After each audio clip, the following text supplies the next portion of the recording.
Bismillah, assalamualaikum warahmatullahi wabarakatuh.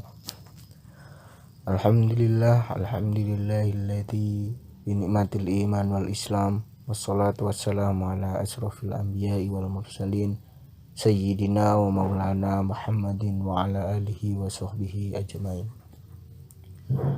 Di sini kami kelompok 4 akan mempresentasikan apa yang telah kami diskusikan, yaitu tentang kurikulum pendidikan Islam.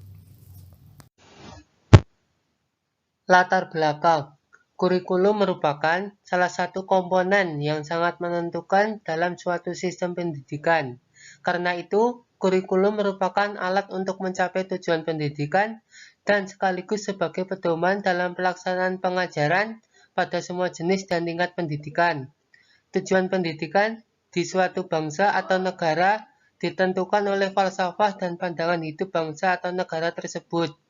Berbedanya falsafah dan pandangan hidup suatu bangsa atau negara menyebabkan berbeda pula tujuan yang hendak dicapai dalam pendidikan tersebut, dan sekaligus akan berpengaruh pula terhadap negara tersebut. Setiap pendidik harus memahami perkembangan kurikulum karena merupakan suatu formulasi pedagogis yang paling penting dalam konteks pendidikan. Dalam kurikulum akan tergambar bagaimana usaha yang dilakukan untuk membantu peserta didik dalam mengembangkan potensinya berupa fisik, intelektual, emosional, sosial, dan keagamaan. Dengan memahami kurikulum, para pendidik dapat memilih dan menentukan tujuan pembelajaran, metode, teknik, media pembelajaran, dan alat evaluasi pengajaran yang sesuai dan tepat. Untuk itu, dalam melakukan kajian terhadap keberhasilan sistem pendidikan, ditentukan oleh tujuan yang realistis dapat diterima oleh semua pihak, sarana dan organisasi yang baik, intensitas pekerjaan. Rumusan masalah. 1. Apa hakikat dan fungsi kurikulum pendidikan Islam? 2. Apa orientasi kurikulum pendidikan Islam? 3. Apa sistem perjenjangan dan pula organisasi? Dan yang keempat, apa kurikulum pendidikan Islam? Dengan tujuan, yaitu 1. Mengetahui hakikat dan fungsi kurikulum pendidikan Islam. 2. Mengetahui orientasi kurikulum pendidikan Islam. 3. Mengetahui sistem perjenjangan dan pola organisasi. Dan yang terakhir, 4. Yaitu mengetahui kurikulum pendidikan Islam. Yang selanjutnya, apa yang dimaksud hakikat dan fungsi kurikulum pendidikan Islam? Menurut Mujtahid tahun 2011, tiap jenis kurikulum mempunyai ciri atau karakteristik, termasuk pendidikan agama Islam. Menurut Abdurrahman Al-Nahlawi, dalam Majid 2004, menjelaskan bahwa kurikulum pendidikan Islam harus memenuhi beberapa kriteria. Yang pertama, memiliki sistem pengajaran dan materi yang selaras dengan fitrah manusia, serta bertujuan untuk mensucikan jiwa manusia, memelihara dari penyimpangan, dan menjaga keselamatan fitrah manusia, sebagaimana disyariatkan hadis qudsi sebagai berikut. Hamba-hambaku diciptakan dengan kecenderungan pada kebenaran, lalu syaitan menyesatkan mereka. Yang kedua, tujuan pendidikan Islam yaitu memurnikan ketaatan dan peribadatan hanya kepada Allah Subhanahu wa Ta'ala. Kurikulum pendidikan Islam yang disusun harus menjadi landasan kebangkitan Islam, baik dalam aspek intelektual, pengalaman, fisikal, maupun sosial. Ibadah tidak hanya sekedar diartikan sholat atau zikir saja, akan tetapi semua pekerjaan dan perbuatan pun merupakan suatu ibadah. Yang ketiga, harus sesuai dengan tingkatan pendidik baik dalam hal karakteristik, tingkat pemahaman, jenis jantina, serta tugas-tugas kemasyarakatan yang telah dirancang dalam kurikulum. Kemudian yang keempat, memperhatikan tujuan-tujuan masyarakat yang realistis, menyangkut penghidupan bertitik tolak dari keislaman yang ideal. Kurikulum pendidikan Islam sebagai cermin nilai-nilai keadaban dan spiritualitas baik secara personal maupun kolektif atau sosial. Yang kelima, tidak bertentangan dengan konsep ajaran Islam, melainkan harus memahami konteks ajaran Islam yang selama ini belum tergali makna dan sumber kebenarannya. Masih banyak teks-teks normatif yang belum terungkap pesan dan hikmahnya yang bisa diteliti untuk kemanfaatan manusia. Yang keenam, rancangan kurikulum harus realistis sehingga dapat diterapkan selaras dengan kesanggupan peserta didik dan sesuai dengan keadaan masyarakatnya. Kurikulum pendidikan Islam merupakan cermin masyarakat. Kemudian yang ketujuh, harus memilih metode dan pendekatan yang relevan dengan kondisi materi, belajar mengajar, dan suasana lingkungan pembelajaran di mana kurikulum tersebut diselenggarakan. Yang delapan, kurikulum pendidikan Islam harus efektif, dapat memberikan hasil pendidikan yang bersifat pemahaman, penghayatan, dan pengamalan. Kemudian yang kesembilan, harus sesuai dengan berbagai tingkatan usia pendidik atau peserta didik. Untuk semua tingkatan dipilih bagian materi kurikulum yang sesuai dengan kesiapan dan perkembangan yang telah dicapai oleh peserta didik. Dalam hal ini, yang paling penting adalah tingkat penguasaan bahasa yang dicapai oleh peserta didik tersebut.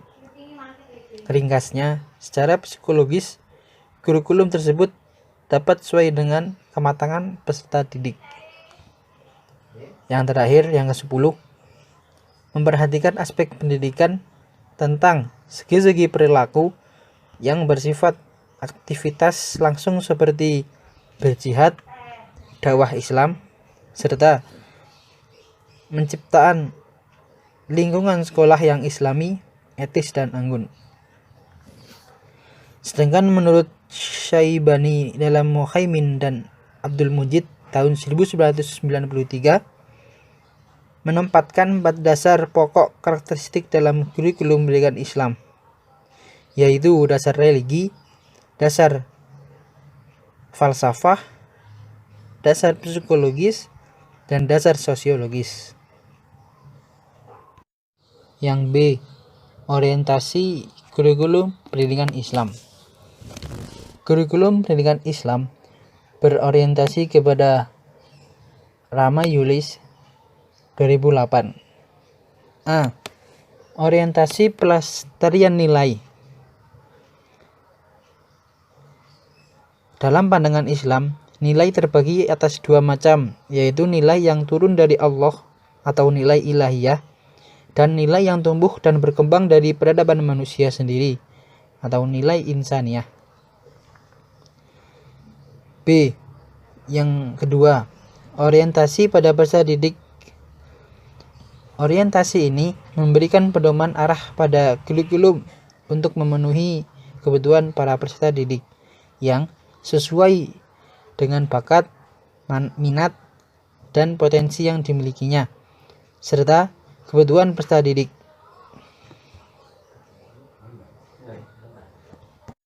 Yang C, orientasi pada masa depan perkembangan ilmu pengetahuan dan teknologi atau iptek.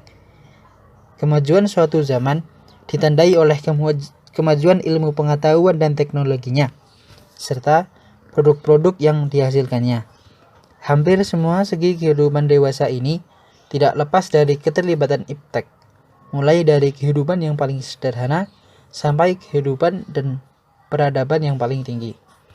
Kemudian yang D, orientasi pada social demand atau tuntutan sosial.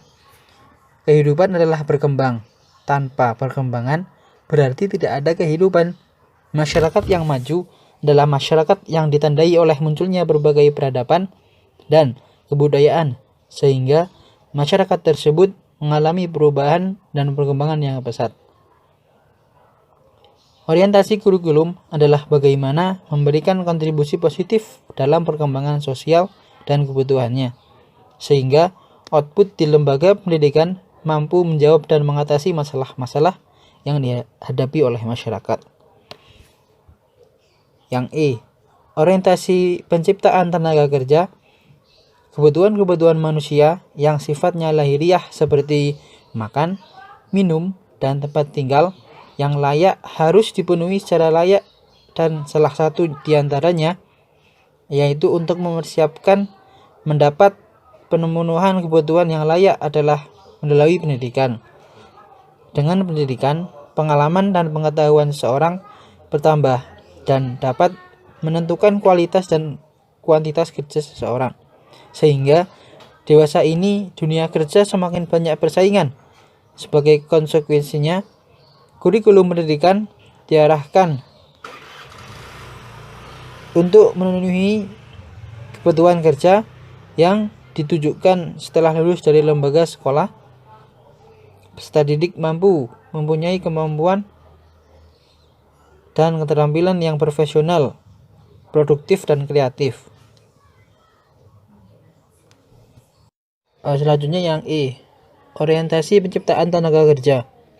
Kebutuhan-kebutuhan manusia yang sifatnya lahiriah seperti makan, minum, dan bertempat tinggal yang layak memang harus dipenuhi secara layak, dan salah satu di antara persiapan untuk mendapatkan pemenuhan kebutuhan yang layak adalah melalui pendidikan.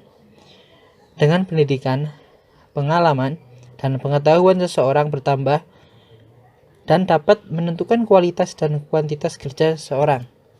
Sehingga dewasa ini dunia kerja semakin banyak persaingan. Sebagai konsekuensinya, kurikulum pendidikan diarahkan untuk memenuhi kebutuhan kerja yang ditujukan setelah lulus dari lembaga sekolah. Peserta didik mempunyai kemampuan dan keterampilan yang profesional, berproduktif, dan kreatif, mampu mendaya gunakan sumber daya alam, sumber daya diri, dan sumber daya situasi yang mempengaruhinya. Kemudian yang F, orientasi penciptaan lapangan kerja. Orientasi ini tidak hanya memberikan arahan kepada kurikulum bagaimana menciptakan peserta didik yang terampil agar dapat mengisi lapangan kerja di dalam masyarakat. Dikarenakan terbatasnya lapangan kerja, maka kurikulum hendaknya dapat pula menciptakan peserta didik yang dapat membuat lapangan kerja baru, yang dapat menyerap tenaga kerja, terutama dirinya dan orang lain, sehingga orientasi hidupnya tidak tergantung kepada orang lain. Selanjutnya yang ketiga, apa itu sistem perjenjangan dan pola organisasi? Sistem perjenjangan kurikulum pendidikan Islam. Kurikulum pendidikan Islam ini bersifat dinamis dan kontinu atau berkesinambungan. Disusun berdasarkan pertimbangan-pertimbangan khusus, terutama masalah kemampuan integrasi dan mental peserta didik. 1. Untuk tingkat dasar atau ibtidaiyah, bobot materi hanya menyangkut pokok ajaran Islam, misalnya masalah akidah, masalah syariah, dan masalah akhlak. Yang kedua, untuk tingkat menengah pertama atau sanawiyah, bobot materi mencakup bobot materi yang diberikan pada jenjang dasar dan ditambah dengan argumen-argumen dari dalil nakli dan dalil akli. Kemudian yang ketiga, untuk tingkat menengah atas atau aliyah, bobot materi mencakup bobot materi yang diberikan pada jenjang dasar dan jenjang menengah pertama, ditambah dengan hikmah-hikmah dan manfaat di balik materi yang diberikan. Untuk yang keempat, untuk tingkat perguruan tinggi atau jami'iyah, bobot materi mencakup bobot yang telah diberikan pada jenjang dasar, jenjang menengah, ditambah dengan materi yang bersifat alamiah dan filosofis. Kemudian yang keempat, kurikulum pendidikan agama Islam. Kurikulum pendidikan Islam adalah bahan-bahan pendidikan Islam berupa kegiatan, pengetahuan, dan pengalaman yang dengan sengaja dan sistematis diberikan kepada anak didik dalam rangka mencapai tujuan pendidikan Islam. Berdasarkan keterangan di atas, maka kurikulum pendidikan Islam itu merupakan satu komponen pendidikan agama, berupa alat untuk mencapai tujuan. Ini bermakna untuk mencapai tujuan pendidikan agama, yaitu pendidikan Islam. Diperlukan adanya kurikulum yang sesuai dengan tujuan pendidikan Islam dan bersesuaian pula dengan tingkat usia, tingkat perkembangan jiwa anak, dan kemampuan pelajar. Pola organisasi kurikulum pendidikan Islam. Organisasi kurikulum adalah pola atau bentuk bahan pelajaran yang disusun dan disampaikan kepada peserta didik, atau struktur program kurikulum yang berupa kerangka umum, program-program pendidikan, atau pengajaran yang hendak disampaikan pada peserta didik. Uraian model-model kurikulum di atas pada dasarnya menuntun adanya pola organisasi kurikulum yang dapat menghantar tercapainya model-model kurikulum tersebut. Misalnya, untuk model kurikulum sebagai subjek akademis dibedakan menjadi dua, yaitu kurikulum berdasarkan mata pelajaran terpisah dan kurikulum berdasarkan mata pelajaran gabungan. Yang pertama, kurikulum berdasarkan mata pelajaran terpisah. Jenis kurikulum ini bertujuan agar generasi muda mengenal hasil kebudayaan dan pengetahuan umat manusia yang telah dikumpulkan sejak berabad-abad. Mereka perlu mencari dan menemukan lagi apa yang diperoleh generasi-generasi terdahulu. Penggunaan jenis kurikulum ini sedikit mendapat proporsi dalam desain kurikulum pendidikan Islam, karena desain masih dalam taraf pemula atau taraf verbalistik untuk peserta didik. Yang kedua, kurikulum berdasarkan mata pelajaran gabungan. Jenis ini merupakan modifikasi dari kurikulum mata pelajaran yang terpisah-pisah. Agar pengetahuan peserta didik tidak terpisah-pisah, maka disusun hubungan antara dua mata pelajaran atau lebih yang dapat dipandang sebagai kelompok yang mempunyai hubungan erat. Kesimpulan, kurikulum merupakan salah satu komponen yang sangat menentukan dalam suatu sistem pendidikan. Karena itu, kurikulum merupakan alat untuk mencapai tujuan pendidikan dan sekaligus sebagai pedoman dalam pelaksanaan pengajaran pada semua jenis dan tingkat pendidikan. Kurikulum pendidikan Islam merupakan suatu rancangan atau program studi yang berhubungan dengan materi atau pengajaran Islam. Tujuan, proses pembelajaran, metode, dan pendekatan serta bentuk evaluasinya. Oleh karena itu, yang dimaksud dengan kurikulum pendidikan agama Islam adalah upaya sadar dan terencana dalam menyampaikan peserta didik untuk mengenal, memahami, menghayati, hingga mengimani dan mengamalkan ajaran Islam secara kafah atau menyeluruh. Mungkin itu yang bisa kami sampaikan. Bila mana ada kekurangannya, kami mohon maaf yang sebesar-besarnya. Akhirul kalam, alhamdulillahirabbil alamin. Assalamualaikum warahmatullahi wabarakatuh.